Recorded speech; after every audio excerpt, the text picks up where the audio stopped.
met Eric in 2003, I pretended to be far more adventurous than I actually was because I was so desperate for him to like me. On our first date, I told him I loved hiking, and he said that was great because he was going to hike up Mount Whitney in a couple weeks and that I should come along.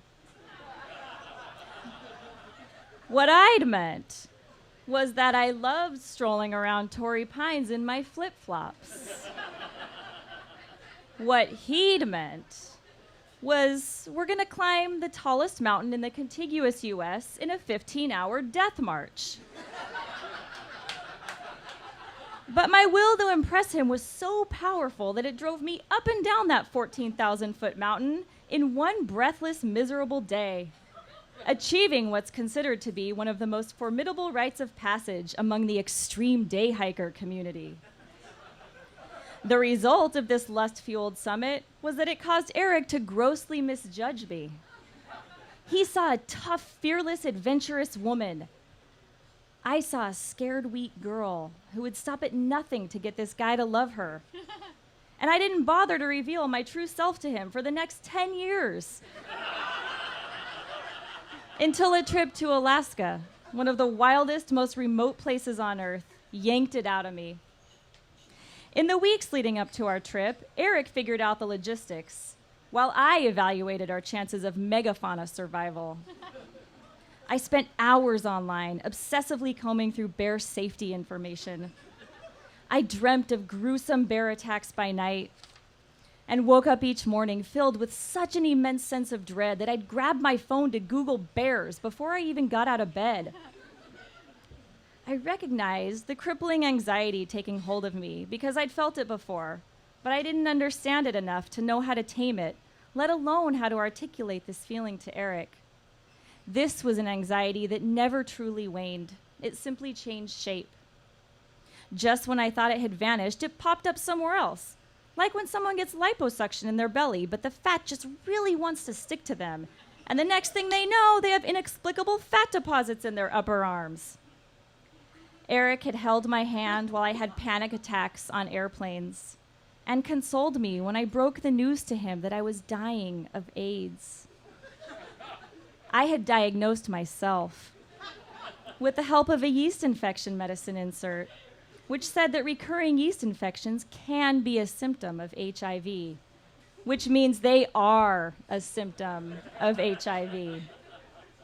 But his tendency toward rationality and his eternally positive attitude imbued him with an impenetrable sense of peace with the world, and he thought I just worried too much and that he could fix everything with hugs and logic.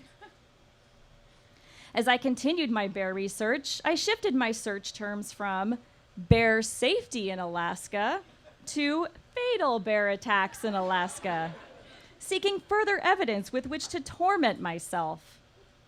I learned that unlike other apex predators, sharks, for instance, who accidentally bite humans and then swim away, leaving them with a missing limb, a book deal, a movie, and a career as a motivational speaker, bears bite you, and then they keep biting you. They dine on you. For instance, just 3 weeks before our scheduled departure, a 64-year-old Fairbanks man stepped outside of his cabin one night for a breath of fresh air, and a black bear leaped out of the bushes, attacked him, and ate him, while his wife fled inside the cabin, hopelessly calling for rescue. By the time we arrived in Alaska, I was certain that bears were lurking everywhere, behind the carts, at the grocery store, and lying in wait for us in the back seat of our rental car. And when my menstrual cycle arrived the first day of our trip, my anxiety took on a whole new dimension. I had read that bears can detect animal carcasses from a distance of 20 miles away. By that logic, I could also assume they could smell a period. I drifted through the next couple of days in Alaska in a haze, my stomach in knots, withdrawn, irritable, and silently enraged with Eric for putting me through this. Not only did I not know how to convey to him the depths of my anxiety, but Alaska was his favorite place on the planet, And I couldn't bring myself to tell him. All I wanted to do was rush to the airport and jump on the first flight back to San Diego. The day before we departed for the highlight of our trip, a 3-day backpack on a far-flung island off the Kenai Peninsula, I told Eric I wanted to stop by a camping store in Juneau to purchase some last-minute supplies. But I really just wanted to drill the professionals for some bear safety tips. I approached a woman who looked like she knew her way around a forest, and she confirmed my suspicions. The 2 most effective bear deterrents were, 1, carry a gun, and 2, always hike in groups of 3 or more. In lieu of those options, she sold us tiny jingle bells to affix to our trekking poles and a small canister of bear spray. She warned us that if we did decide to bring a gun, we'd need to shoot the bear squarely between the eyes, or we'd just aggravate it and provoke an attack. That's when I knew that bear spray, an 8-ounce blend of water and red peppers, wasn't gonna do shit. From Juneau, we took a plane, a ferry, and then a tiny rowboat to an uninhabited island, so far off the beaten path it didn't even have a name. We stepped off the boat and Eric said, isn't this amazing? God, I love it out here. He was Julie Andrews in The Sound of Music. I managed a fake smile and, yeah, it's super awesome. I was Leonardo DiCaprio in The Revenant.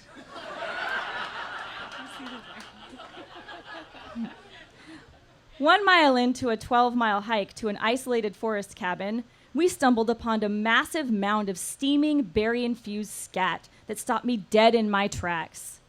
Oh, don't worry, Jen, that's old shit.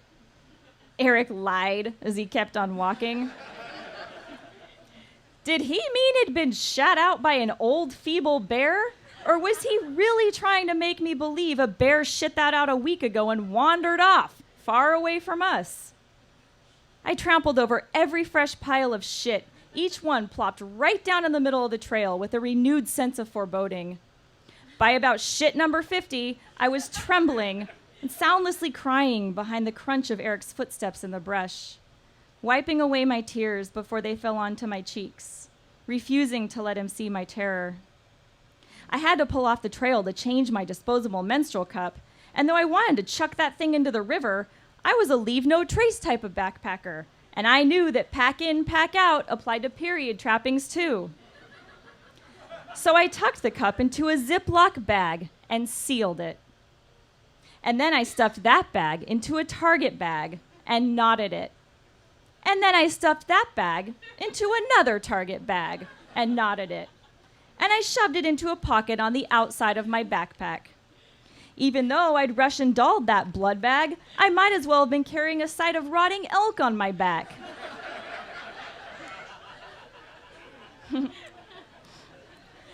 We were fighting our way through a thicket of reeds on the unkempt trail when Eric flung his arm out to stop me and snatched the bear spray from his backpack. When we spotted the 500-pound bear only a few feet away crossing a fallen log on the river, I thought, that bear would be really cute, if only it wasn't right there. My heart pounded so violently I felt it beating in my ears. My surroundings began to blur, and I had to hold on to a tree to prevent myself from collapsing onto the forest floor. I found myself trying to reason with the bear, begging him to spare our lives. We come in peace, you majestic beast. Please don't eat us. We're good people. The bear stood stone still, his intense gaze fixated upon us for a full 30 minutes. Maybe it was 30 seconds. Okay, it's probably 3 seconds. Before he waddled away into the dense woods. I was paralyzed with fear, but had no other choice than to take one tentative step forward and then another, wishing for a sightseeing boat to spring forth from the river, scoop me up, and drop me off at the closest lodge, the kind of lodge with hot stone massages and herbal teas.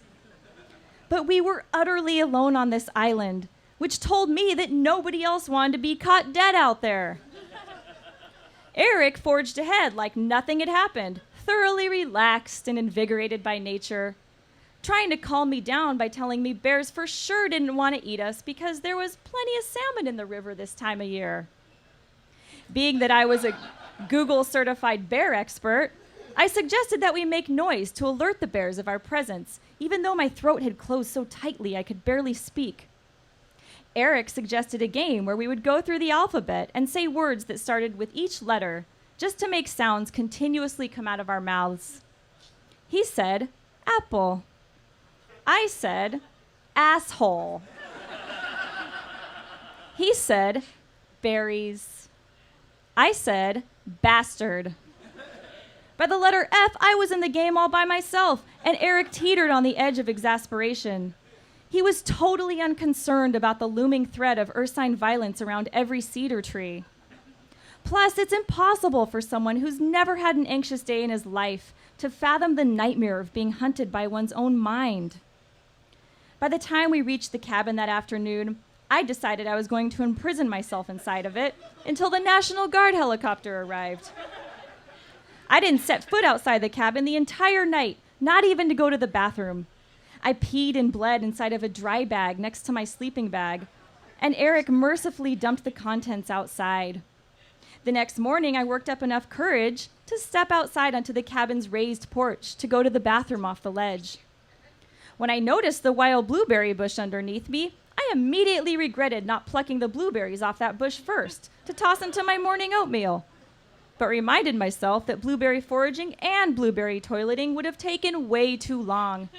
And I wasn't willing to spend all that time exposed to the bears, who fucking love blueberries. For 2 days, I sat on a wooden bench with my knees tucked into my chest, rocking back and forth, until it was time to hike out. Immediately after leaving the cabin, we spotted a massive creature looming over the river.